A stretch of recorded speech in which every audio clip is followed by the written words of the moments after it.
X-Men 97 chegou ao final. Vamos comentar agora o 10º e último episódio da primeira temporada de X-Men 97. E ó, vou um spoiler pra você, o resto chorou.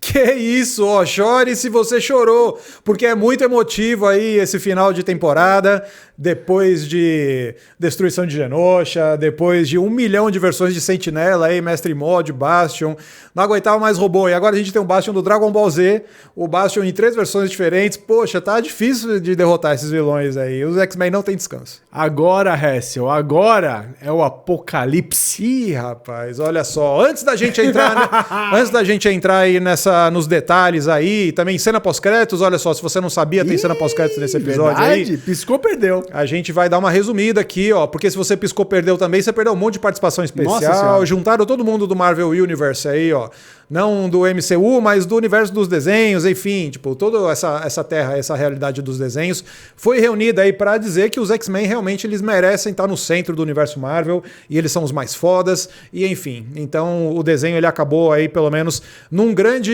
estouro. Cara, e assim, você mesmo falou assim, tem o Peter MG, eu falei, quê? Aí a gente tava assistindo de novo e tem o Flash junto. É verdade, aparece de repente. Enfim, tem uma cena lá que aparece o Homem-Aranha e Mary Jane. Lembrando que o Homem-Aranha e Mary Jane na série animada, teve uma série animada que está passando nos mesmos anos. Era paralelo, aí, né? Que era paralelo, né? Da série dos X-Men. Inclusive, o visual da Mary Jane é muito parecido. A série animada do Aranha, eu acho que, se não me engano, foi de 93 a 98, alguma coisa assim. E o Flash Thompson logo atrás. Eu só vi o Flash na hora que eu chamei o Furlani. Olha só, Furlani, o Aranha aparece e tal. E aí dá pra ver o Flash no meio.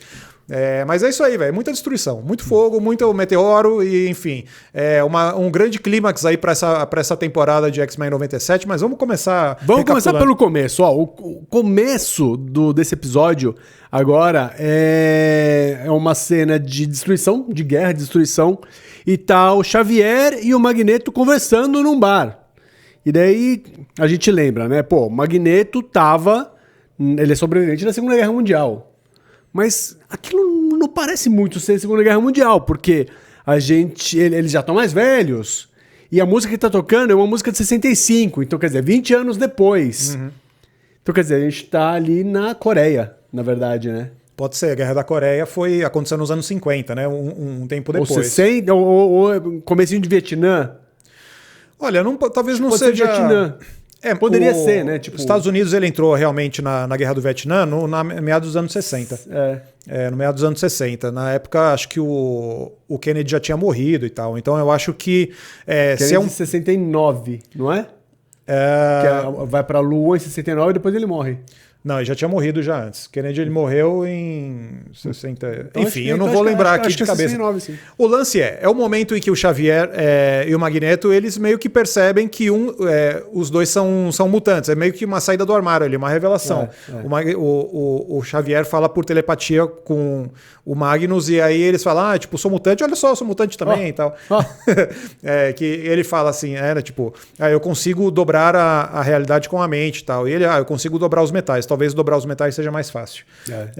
Porque o que acontece? O Xavier, de novo, vai se enfiar na cabeça das pessoas aí pra, em nome do bem geral da nação, em nome de salvar todo mundo, ele vai foder com a cabeça de alguém. Ou seja, o Magneto ele é o grande herói dessa história, porque ele só se ferra. E aí chega um momento lá Magneto. E aí chega um momento ali que o Xavier ele tá tentando meio que tipo convencer o Magneto a meio que atuar ao lado dos mocinhos aí nessa história. E dar um pulso eletromagnético que vai restartar, dar um boot aí no planeta. Mas para isso ele tem que meio que apagar a consciência do Magneto. E aí ele fala assim, poxa, Magneto, era tão legal, tipo, quando você meio que abraçou a nossa ideia aqui, você podia fazer isso, formar uma família, não sei o quê. E fala, formar uma família, aí corta para aquela cena do barco, tá no barco ali, né? Tem a vampira, a feiticeira Escarlate e o Mercúrio, que são os dois filhos do Magneto, tem a Polaris. E ele fala assim, pô, você podia ser um pai de família, um cara normal e tal. Sendo que o Magneto tentou ser um pai de família, tentou ser o pai dos X-Men ali, sem casar com a vampira em Genosha, enquanto isso o Xavier tava lá na sua lua de mel, lá, em Chiara. Esse se casou, né? Esse se casou, ou seja, além da hipocrisia, o Magneto não, o Xavier é um grande... Enfim, um grande maquiavélico, maquiavélico fanfarrão dessa história toda, né? Porque os fins aí pra ele justificam os meios. Mas eu gosto muito desse flashback. Na verdade, assim, o que tá tendo ali, né, como o Rez estava falando, na verdade, é um flashback ao mesmo tempo, né? Eles estão lembrando, né, de quando eles se encontrariam. Pode ser, né, o primeiro encontro entre os dois, mas é tudo só no plano mental. Né? Na verdade, o Xavier tá dentro da cabeça do Magneto. Mas tem uma cena muito legal ali entre os dois que fala assim, eu acho que é o Magneto fala pro Xavier, ou enfim, ao contrário, fala assim, I had a dream. É isso, tipo, nós tínhamos um sonho, né? Sim. Juntos, e a frase do Martin Luther King, né? I have a dream, tal. Aquele discurso super famoso. E, cara, os dois, eles são... É o Malcolm X e o Martin Luther King, né? Tem toda essa ideia de que eles foram criados justamente como pontos antagônicos para um mesmo fim. Né, que é uma coexistência, uma coexistência pacífica e o outro buscando pelas armas, né? Lembrando que os X-Men foram criados nos anos 60, ali em 63, se eu não me engano, 62, 63, é a década que não só o Kennedy foi morto, mas também o Martin Luther King foi assassinado e o Malcolm X foi assassinado depois. Então você tem essa disputa, né? O pacifista, que é o Martin Luther King, feito pelo Xavier, e o militante que pegou em armas, que era o Malcolm X, que é essa releitura aí do Magneto. Enfim, a grande disputa entre os personagens principais aí, só que nesse caso a trama é movida não pelos dois, mas é movida pelo Bastion, né? A gente tem aí uma versão do Bastion que está chegando no limite da sua força aí. A gente estava falando que a gente poderia ver o Anjo voltando em algum momento e tal. Quem ganha asas aí é o Bastion, porque ele tem uma Me versão... lembrou muito, cara, o Arcanjo, velho. Exato, parece, né? Porque ele arranca fora o braço do Cable, ele pega o Tecnovírus... Bate com a mão do Cable na cara dele, repetindo o que aconteceu com o Hulk no outro episódio, desculpa, com o Fera, no outro episódio, que ele bate no Sentinela com a mão do Sentinela. Ou seja, o desenho com a predileção por tapa na cara. E aí Frases que mereceu tapa na cara. Pois é, e arrancou o braço do Cable e ele pegou o Tecnovírus pra ele. Então virou a versão cromada aí do Bastion, que no fim das contas, velho, tipo, o episódio inteiro, que tem ele é um pouco mais longo que o normal, minutos, né? Uns 40 e poucos minutos aí, né? Um pouco mais longo que o normal, basicamente é para os X-Men tentar até o máximo possível aí derrubar o Bastion. Chega uma hora lá que o Ciclope fala: galera, puta, não vai dar, velho. Esse cara é o futuro, todo mundo fala o episódio inteiro, ele é o futuro e tal, a gente tem que reconhecer, não dá pra lutar contra o futuro. Então, eles voltam a um momento ali falando pro Bastion, olha só, quando você é criança e tal, a humanidade deu as costas pra você, mas o Xavier, ele tentou ir na sua casa lá, te cooptar pra causa, não sei o que, a causa é importante, vamos se juntar aqui pra gente não destruir a humanidade, né, porque a humanidade vai acabar, todo mundo vai se extinguir, e o Bastion não, tolerância que é extinção, não sei o que, tipo, ele é o cara que tá indo pras cabeças mesmo. Então, tipo, os X-Men meio que baixam as armas pra falar, olha, tipo, a gente não consegue lutar aqui, a gente precisa que a gente entre num acordo. E enquanto isso, os piores vizinhos e os piores personagens dessa história toda, que são os humanos, especialmente os governantes, eles vão lá e ligam lá os protocolos do Magneto e mandam os mísseis para cima do asteroide M. Então, basicamente é isso, né? Tipo, o asteroide é meio que derrubado e para impedir que um novo asteroide acabe com a vida na Terra, todo mundo se junta aí e o Bastion meio que estrategicamente meio que some nessa nuvem de fumaça aí, né? É muito louco, assim, que o momento que o Bastion tá apanhando pra caralho ali, né? Esse momento que eles falam, pá, ele é o futuro. Cara, você percebeu a semelhança que ele tem com o Exterminador do Futuro? Né? Tipo, ele fica com o olho vermelho, com a mandíbula prateada aqui, né? Mostrando que é mecânica e tal. Falei, caralho, tipo, será que eles vão até fazer alguma menção com o Exterminador? Tipo, vamos fazer alguma piadinha? Eu tava esperando o Jubileu fazer alguma piadinha, sabe? Com o Exterminador do Futuro, lá, o be back, qualquer coisa do tipo, assim. Não rolou, mas, cara, também tinha... tem esse momento que a gente tá prevendo um apocalipse. Não nada relacionado ao apocalipse que a gente vai falar bastante aqui ainda, mas é o futuro apocalíptico, né? Pros X-Men naquele momento. A história do Bastion nos quadrinhos, ela começou ali nos anos 90 e tal, tipo, e ela demorou algumas sagas ou alguns crossovers aí pra se resolver. Então é capaz que a gente veja ainda o Bastion no futuro, mesmo porque na hora que o asteroide tá caindo e tudo se explode ali, cria-se um buraco negro e tal, esse buraco negro é meio que tipo, tá nos poderes do Bastion ali, o personagem meio que desaparece estrategicamente. Mas agora a gente tem outros vilões despontando aí. O que a gente tem nesse caso... Só complementando antes disso, tem o Sinistro, né? É isso que eu ia falar. Tipo, uma resolução que a gente tem aí é a resolução do Sinistro. Porque ao longo do 97 e também das outras temporadas, especialmente a segunda temporada da série original, o Sinistro era um grande vilão porque ele ficava nessa maquinação de engenharia genética com os filhos do Scott e da Jean. E aí, nesse caso, a gente tinha ele controlando o Cable e o Cable matando a Jean, só que a Jean, lógico, ela volta como a Fênix. Nesse caso, ela voltou super rápido, voltou de um episódio pro outro, e a Fênix vai lá e tira, com a sua força Fênix, que é onipotente, ela tira todos os genes mutantes que o Sinistro meio que incorporou no corpo dele para ele permanecer jovem. E é muito... daí, né, tipo, ele vai definhando até o momento que mostra, cara, ele é um cara que ele é dos anos 1850, mais ou menos. Tipo, ele é velho para um cacete já, tem quase 200 anos. Então, naquele momento, leva-se a crer que, tipo, ele acabou. Só que, assim, na verdade, ele não morre, né?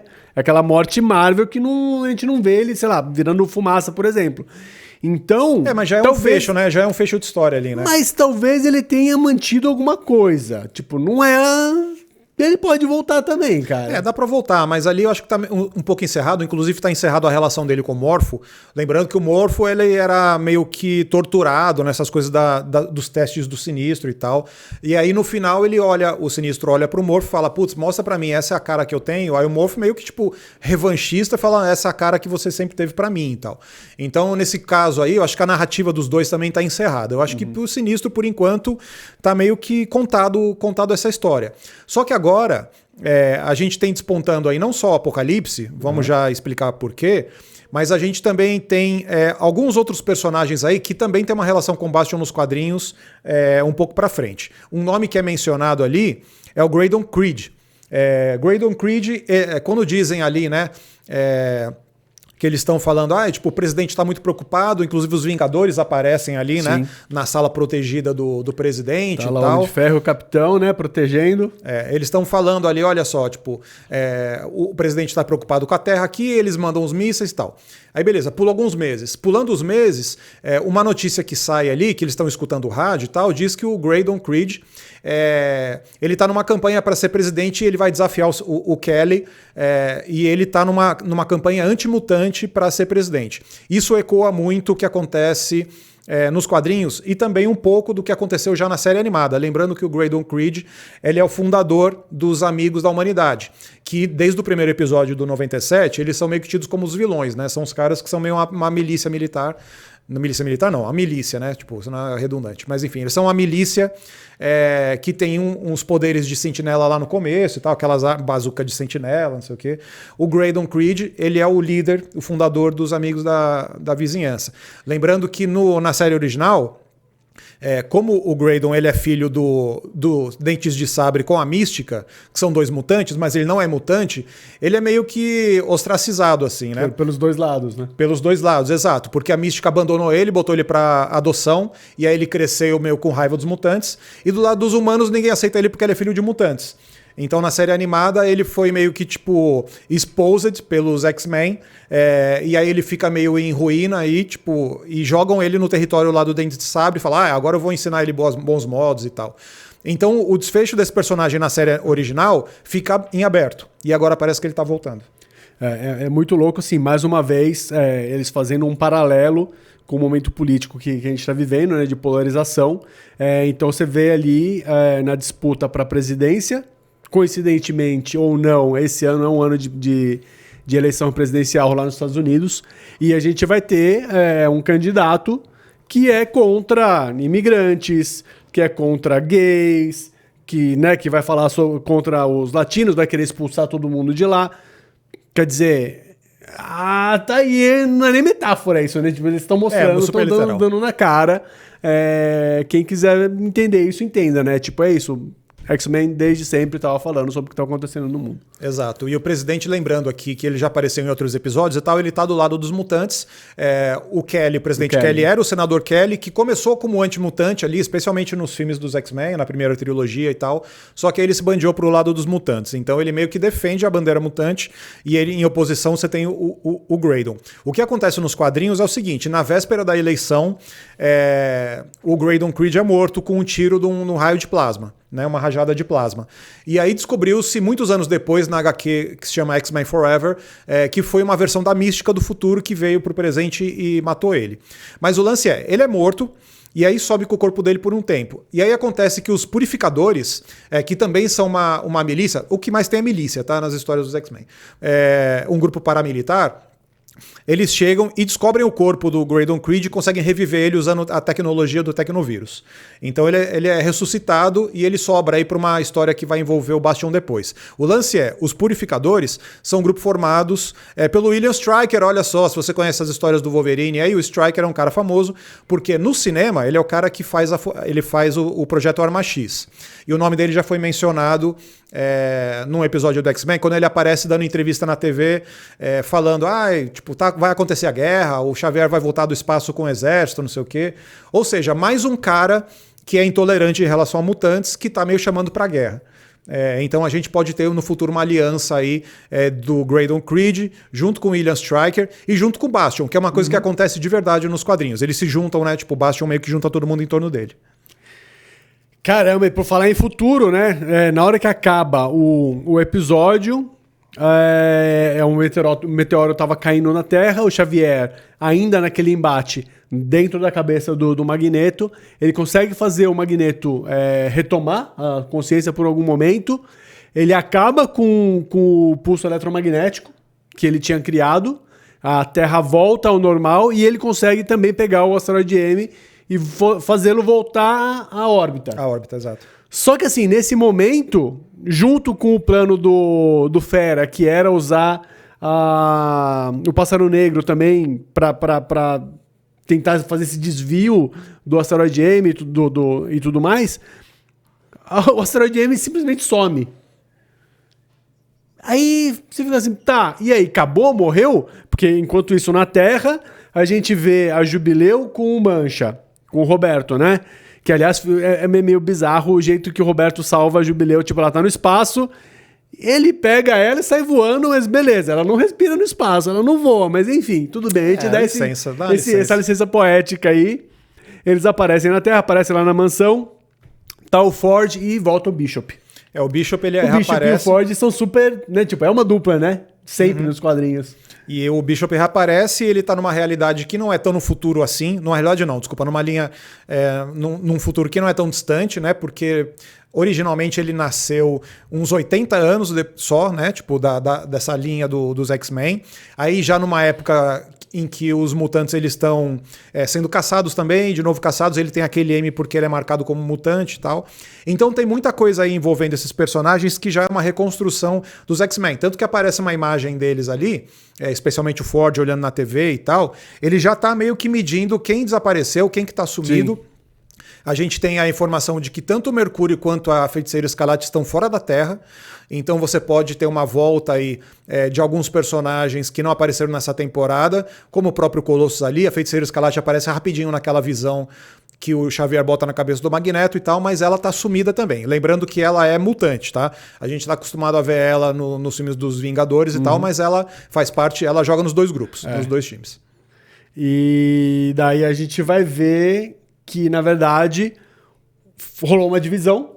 Uma parte do grupo que tava no asteroide M foi pro passado. Então, Magneto, Xavier, Noturno, Vampira vão pro passado. Vão pro Egito. Vão para 3.000 anos do passado e encontram em Sabanur.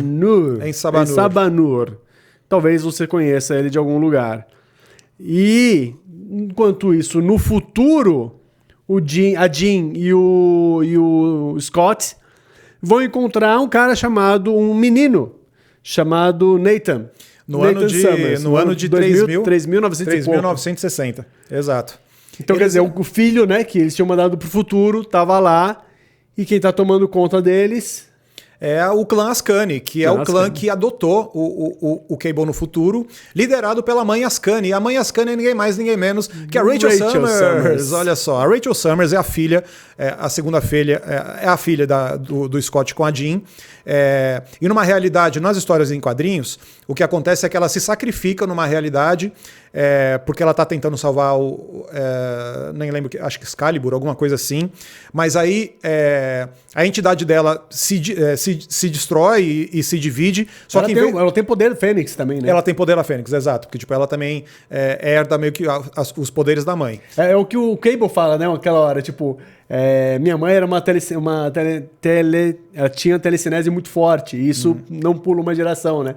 Se mantém, né? A mesma coisa acontece com a Rachel. O que acontece nesse caso é que ela se destrói, né? Tipo, ela perde a integridade, e em vez dela se dividir em várias timelines, ela é uma coisa só, mas com peças em muitos universos. E em um desses universos, ela se torna a mãe Ascani, que é a líder desse clã. Então, basicamente, ela é a irmã do Cable e ela cria o Cable como filho. Ela é irmã, mãe e tia. Cara, se a gente botar a Hope nesse meio, aí fica mais complicado ainda. Lembrando que a Hope, ela também é Summers, só que ela é a filha adotiva do Cable. E o Cable fica responsabilizado por cuidar dela, porque ela é a primeira mutante nascida depois que a Feiticeira Escarlate lá atrás, ela meio que diz, acabou os mutantes. E aí rola o Dia M. E a Hope é a primeira mutante nascida depois do Dia M. E aí acontece toda aquela saga do Complexo de Messias, em que o Cable meio que carrega a Hope de um lado pro outro, porque ela é a esperança da humanidade, esperança da raça mutante. Então você tem aí, tipo, toda a família Summers se espalhando aí pelo desenho, porque agora apareceu a mãe Ascani, que é a Rachel, é a filha direta, a Hope é a neta do Scott e da Jean, e o Cable é o filho também. Então agora você tem aí toda uma teia aí envolvendo esses personagens. Uma coisa interessante quando eles mencionam o Graydon Creed nesse episódio, eles falam, tipo, o Graydon Creed ele tá juntando a galera aqui e os seus seguidores ali, eles estão esperando a segunda vinda do Magneto. Segunda vinda já me acendeu o sinal amarelo aqui, porque o Second Coming é o nome de um crossover de 2010, onde justamente o Cable e a Hope Summers, eles vêm por presente para derrotar o Bastion. Então, tipo, aí já conecta tudo, entendeu? Tipo, a gente tem aí, em paralelo, a história do Apocalipse, mas você pode ter um fecho da história do Bastion envolvendo a Hope, envolvendo o Cable. Né? E é muito louco o lance do Cable, ele fala, né, uma hora, pô, eu já vivi, já voltei 200 vezes, né, no tempo para tentar deter o final, né, esse plano do Bastion de acabar com os mutantes. Uhum. E não deu certo até agora. E daí eles encontram agora esse menino puro, né? Lá no fundo, lá no futuro. Cara, é foda, muito louco, mano. Adoro. E daí, enquanto isso, no passado, a gente vai encontrar o Ensabanur virgão. Exato. Tá lá na porradaria e tal... Mas ele não é o Apocalipse ainda, né? Que a gente conhece. Isso já foi contado aí nos desenhos dos X-Men, se eu não me engano, foi contado também no Evolution, a saga do Apocalipse e tal, e especialmente a história dele no Egito Antigo. Mas eu acho que essa encarnação e essa geração de X-Men encontrando ele no passado é a primeira vez que acontece. Assim, né? Ele tira o desenho, né? O live action. Exatamente. Lembrando que o Apocalipse, vivido pelo Oscar Isaac, olha só, ele era o vilão ali do X-Men Apocalipse e tal, e repassam a origem dele nos quadrinhos. O Apocalipse é um dos grandes vilões dos X-Men, a história dele já foi contada no desenho, mas agora a gente vai ter a volta desse personagem, porque acontece o quê? Tem uma cena pós-créditos. Volta 2 vezes, né, cara? O louco é isso, tem 2 Apocalipse. Em duas linhas temporais diferentes. Em 2 linhas temporais, exatamente. Tipo, você tem esse futuro que eles mostram aí, que tem o clã Ascani, esse pessoal já está em guerra. Verdade, tem 3, é são verdade. São três. Eles já estão em guerra com o Apocalipse, porque... O clã Ascani está justamente ali para isso, né? Tipo, para deter o Apocalipse. Exatamente. O Cable, a missão do Cable fundamental dele é impedir que o Apocalipse destrua a sua realidade. É verdade. Inclusive, ele entra em guerra com o Bishop algumas vezes e tal, porque o Bishop tá tentando defender o lado dele e o Cable acha que tem um Bishop que está impedindo que a realidade dele consiga se livrar do Apocalipse. Então eles meio que guerreiam por conta disso. O lance é, no ano em que o Jean e o Scott vão parar no futuro, o Apocalipse já é o dono dessa realidade. Ele tipo, faz uns 100 e tantos anos que ele é o regente ali da realidade. Então a gente tem o Ensab-Nur tipo, surgindo no passado. 3.000 anos. 3.000 anos no passado, 3.000 anos no futuro. Em 97. Em 97 aparece ele em Genosha, né? Que é a cena pós-créditos do desenho, esse que apareceu a imagem agora aí. E ele está segurando na mão o quê, Marcelo Forlani? Tá segurando uma dama de copas? Então é uma referência clara a Alice no País das Maravilhas. Não é. Quem que jogava cartas, Récio? Poxa, também pode ser uma referência a Emma Frost aí, né? Eu pensei, então, a primeira coisa que eu pensei foi na Rainha Branca, que sumiu, mas enfim, não é, né? Tipo uma carta de baralho, logicamente. Opa, sumiu, inclusive ela aparece rapidinho aí na cena de abertura, hein? Parece. Lembrando que na destruição de Genosha, essa imagem aí se passa em Genosha nos dias atuais. Veja a cena pós-créditos aí para você entender. Lembrando que a Rainha Branca e a galera que estava junto ali na destruição, parece que morreu todo mundo, né? Então pode ser uma referência a Emma Frost, mas o mais óbvio é que seja uma referência ao Gambit, porque ele dispara cartas com uma infusão de energia assim, ele é famoso por isso, de distribuir cartas, e aí pode ser uma referência à volta do Gambit como a morte, porque o que o Apocalipse fala? So much pain, my children, so much death. Muita morte. A última palavra que o Apocalipse fala é morte. E a gente já falou muito aqui, os 4 cavaleiros do Apocalipse, que é peste, fome, guerra e doença. Não, desculpa, peste, fome, morte e guerra. O Gambit é transformado na morte quando ele ressuscita. Então a gente pode ter a volta do Gambit aí. Pois é, acho que ficou bem claro, já que a ideia deles é justamente essa, trazer o Gambit de volta e com uma morte. Nos quadrinhos, ele volta... ele depois do dia M, os mutantes acabaram, ele é ressuscitado e a mística tá na cabeça dele ali. A Feiticeira Escarlate, né? E a Rogue tá tendo um caso com... Putz, esqueci o nome agora. Com um mutante que inibe os poderes mutantes dos outros. E daí ele fica possesso, fica enciumado. E daí ele fala assim, não, beleza. Me põe aí de morte aí, vambora, vamos pras cabeças aí. Aqui, ele tem, acho que uma outra motivação, que é essa de voltar, de ser... voltar à vida, né? Principalmente isso. Mas dá também para fazer um paralelo disso, trazendo ele com essa onda de ciúmes em relação ao Magneto, né? Porque ele teve já bastante isso durante essa última temporada. Pode ser. E o Magneto faz o lance de inibir os poderes dela, né? Tipo, ela consegue tirar a luva e tocá-lo. Uhum. Tem toda uma expectativa aí, um contexto, então, para a volta do Gambit. Lembrando que o Wolverine também perdeu seu Adamantium aí, ele tá na UTI, passou a UTI inteira, esse episódio inteiro na UTI. E nos quadrinhos também, o Apocalipse meio que garante o Adamantium de volta para ele se ele se tornar o Cavaleiro do Apocalipse. Então tem todo um lance aí e oportunidades para essa nova temporada. Pode ser que Bastion volte, pode ser que a gente tenha, então, essa história aí envolvendo... o William Stryker e toda essa galera, que é o Deus Ama, o Homem Mata, que é um arco clássico de quadrinhos também.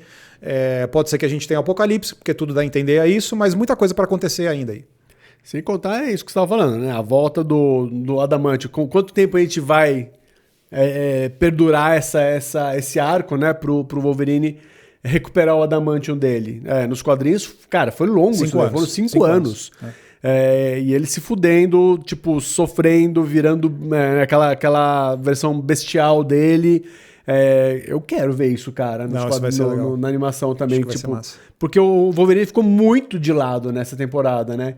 Então eu quero um pouquinho mais de protagonismo, mesmo que não seja um protagonismo puro, que seja pela via paralela ali.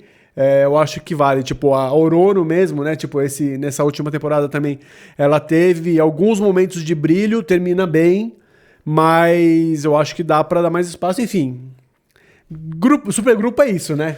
Não, muita coisa pode acontecer aí, né? Tipo, podem associar a história do Wolverine com o Stryker, que nem acontece nos filmes. Se botarem o Stryker no meio, nos quadrinhos, ele é um televangelista, não é um militar. Então é um cara que é tipo o pastor da TV. Ou seja, aí vai ficar mais politizado ainda.